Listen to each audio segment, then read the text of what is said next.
to begin my presentation this afternoon by talking about what I think is the most important issue in language education, the most important question, and that is, how do we acquire language?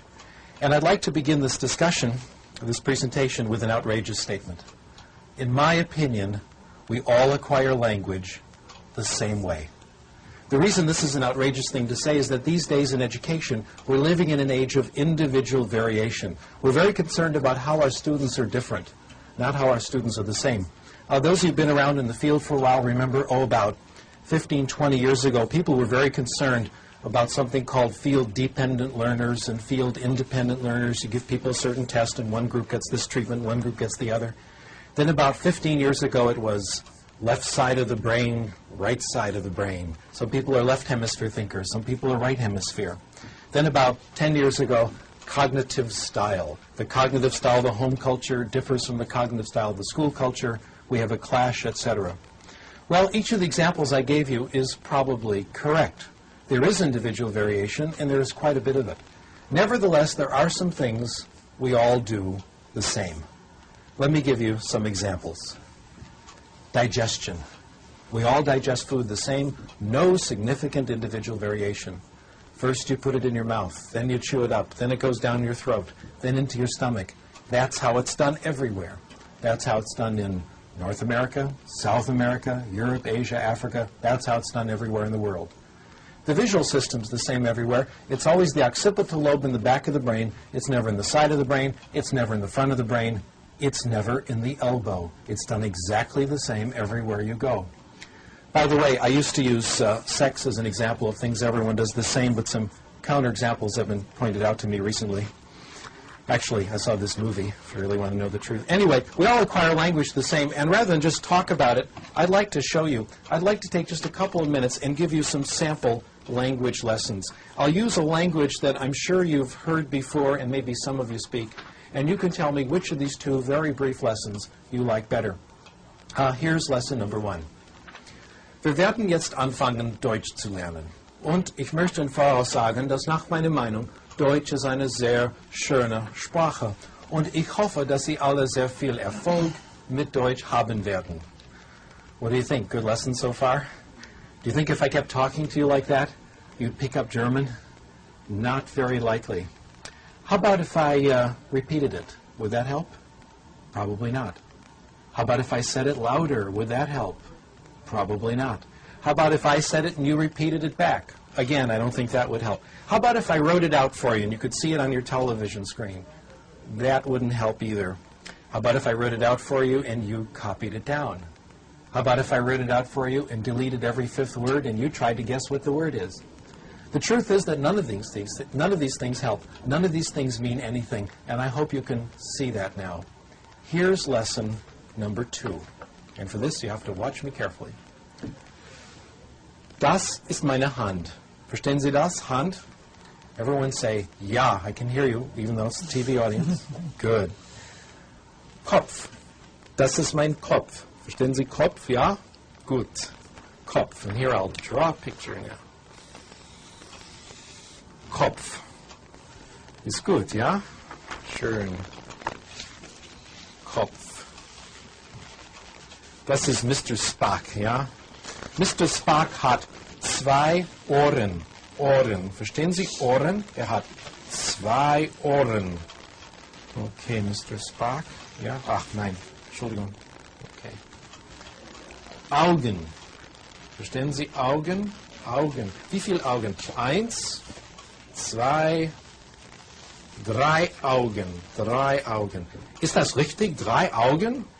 Nein. Wir haben nur 2 Augen. Mund. Verstehen Sie Mund? Und hier ist eine Zigarette, ja? Nein. Zigaretten sind nicht gut. If you understood lesson number 2, not every word, but more or less, I did everything necessary to teach you German.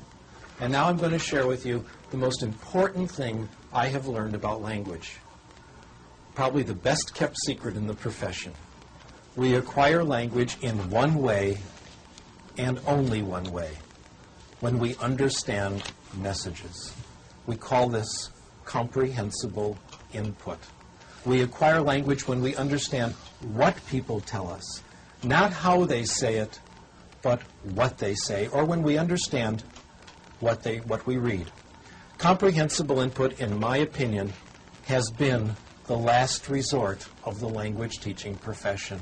We've tried everything else. We've tried grammar teaching, drills and exercises, computers, etc.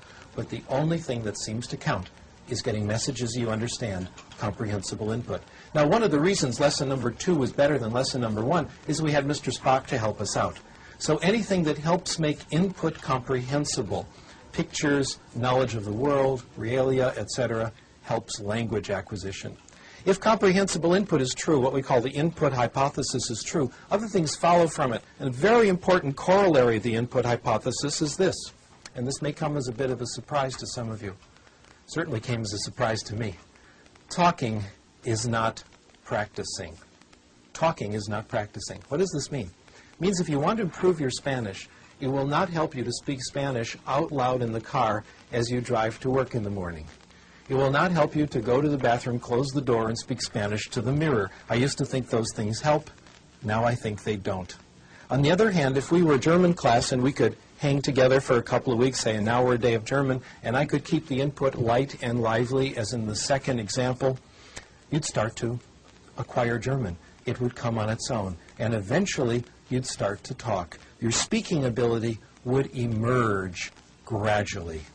Now, we have a lot of evidence that this is true, and the evidence is in the professional literature, in books, in journal papers, etc. And if you're an insomniac, you're welcome to look at all that. But rather than go through that, I'd like instead to tell you a story that illustrates the same point. I've used this story for a long time, so those of you who've heard it before, I've been using this for about 15 years, and the reason I've stay with it is that it makes the point very well, and I've discovered it's just about a universal experience. What has happened to me has certainly happened to you. And bear in mind, if you've heard it before and you're tired of hearing it, think how I feel. My experience took place in 1974 when I was briefly living in exile from California, working at the City University of New York at Queens College as Director of English as a Second Language. And like everyone else in New York, we lived in a big apartment building. And the apartment next door to us was owned by a Japanese company. And every year, there'd be a new family in the apartment. And every year, there were the children who couldn't speak English. And there I was, Director of English as a Second Language. I will teach English to these children and brag about it to my friends. So I remember going up to the little girl next door. She was 4 years old. Her name was Itomi. And I didn't know about this material on language acquisition then. Nobody did. And I thought then the way you get people to acquire language is you get them to practice talking. So I tried to get her to talk. I'd say, Itomi, talk to me. Say good morning. Say hi. No response. Well, clearly I decided I've got to make this more concrete. Itomi, say ball. No response. Well, obviously I've got to break it down into its component parts. Let's work on initial consonants. Say ba. Look at my lips. Again, no response. There's a theory going around then that a lot of people still believe that children don't really want to acquire language. You have to kind of force it out of them. So I tried that. I won't give you the ball until you say ball. That didn't work either. No matter what I said, Itomi wouldn't speak. She didn't say anything the first week. She didn't say anything the second week, the first month, the second month, 5 months until she started to speak. Actually, that's not entirely true. Children during this stage do pick up certain expressions from the other children in the neighborhood. It's not real language. They understand approximately what they mean. Again, it's not real language. They have a rough idea what it means. They use it in roughly appropriate situations. Things like, leave me alone, get out of here. In fact, one child I knew, the only thing it could say was, I kick your ass, said it everywhere. Wasn't quite sure what it meant. After about 5 months, Itomi started to speak. And several things were interesting about her language. First, it looked a lot like first language acquisition, the same process our children went through. 1 word, 2 words, gradually getting more complicated. Second, it came quickly. By the time Itomi and her family went back to Japan at the end of the year, her English was closing in on the way the other children in the neighborhood were talking. The question is this: what was going on during those 5 months? She was listening. She was picking out comprehensible input. When she started to speak, it was not the beginning of her language acquisition. Let me repeat that. When she started to speak, it was not the beginning of her language acquisition. It was the result of all the comprehensible input she had gotten over those 5 months. Now, a silent period for a child in a situation like this is not pathological. It's normal. It's what you expect. You'd like to have a silent period, wouldn't you? How would it be if you had to study another language, but you went to a class where you didn't have to say anything? Doesn't that sound wonderful? You can talk all you want. You can raise your hand. You can volunteer. But no one's going to call on you. No one's going to put you on the spot.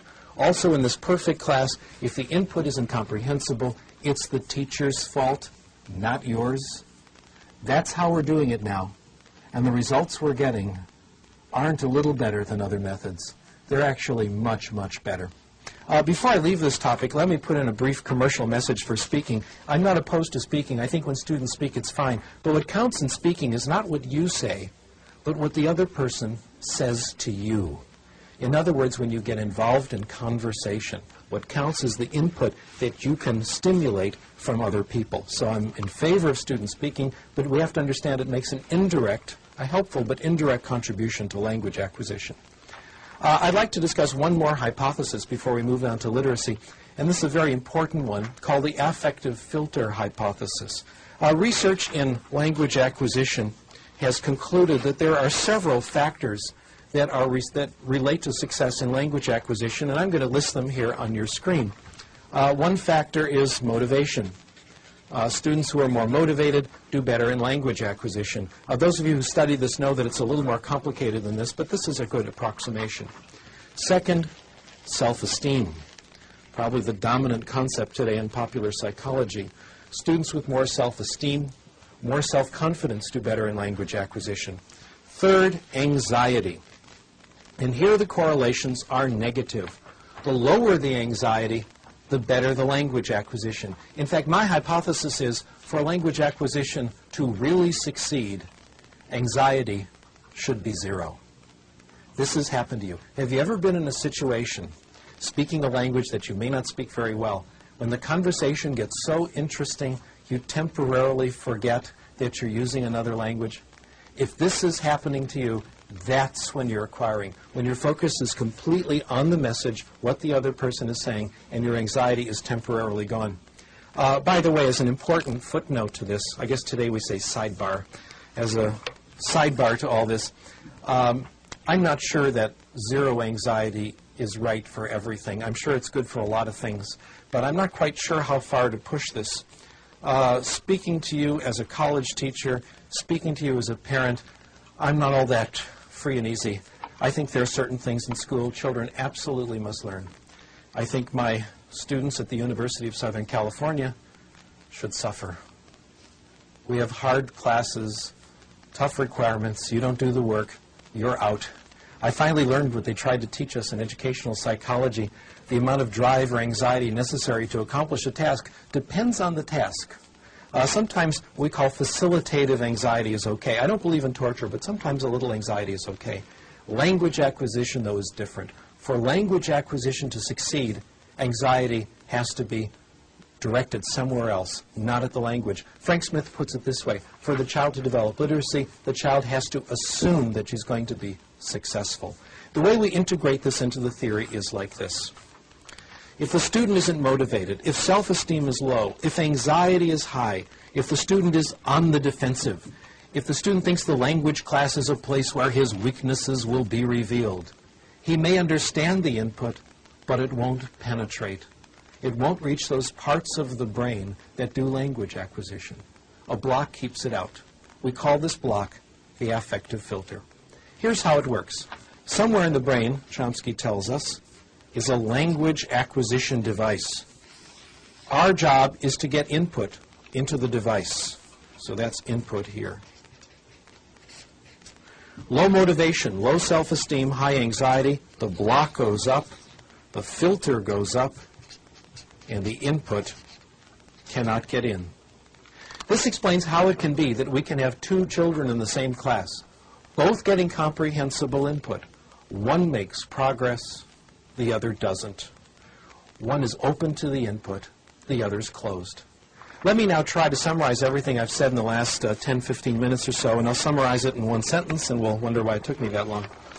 We acquire language in one way, and only one way, when we get comprehensible input in a low-anxiety environment.